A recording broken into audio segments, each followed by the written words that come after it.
So ayun na nga ka-sports, labanan ng send-off game ng Gilas Pilipinas lineup versus Macau Black Bears. Sa first quarter, napakaganda ng laro kasi ang Macau ay napakainit ng kanilang match-up laban sa Gilas Pilipinas.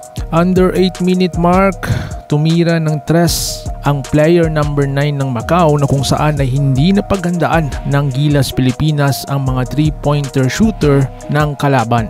Habang nagpapasahan ang Gilas Pilipinas ng bola ay na-turnover steal ito ng kalaban na hindi nila inaasahan at binigyan ng mala layup moves na kung saan ay 2-6 ang score ng labanan. Sa under 7-minute mark, nagpakitang Gilas si QMB or Quincy Miller Brown ng 3-point shot sa 3-point line at nag-score sila ng 2/13. Pero bumawi agad si JB sa first quarter. Under the 7-minute mark, pinosterize na po si QMB.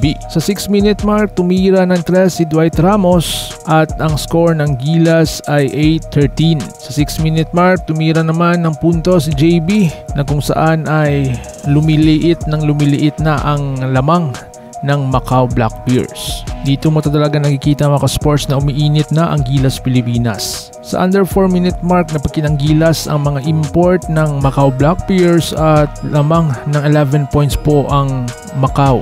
Bumawi ng 3 points sa under 4-minute mark si Kevin Kiambao. Pinakita niya ang kanyang training doon sa NBA summer camp niya. Sa 3-minute mark, konti na lang po ang lamang ng Macau sa Gilas dahil umiinit na po ang laro ng Gilas Pilipinas. Tumira ng 3 si QMB sa 3-point line at nakapuntos ang Gilas ng 18-26 na kung saan konti na lang po ang lamang ng Macau Black Bears. Sa under 1-minute mark, bumabawi pa rin ng tag 3 at 2-point shooter ang player ng Macau Black Bears at binabawian rin ng Gilas, especially si Barrientos, hanggang lumiit po ang score. Pero si JB nakakita ng oportunidad sa 3-point line at tumira ng 3 at ayon, lumiit na po ang Lobo. Sa second quarter, si Dwight Ramos under JB connection, umiinit na po at bumabawi na ng score sa kanilang labanan.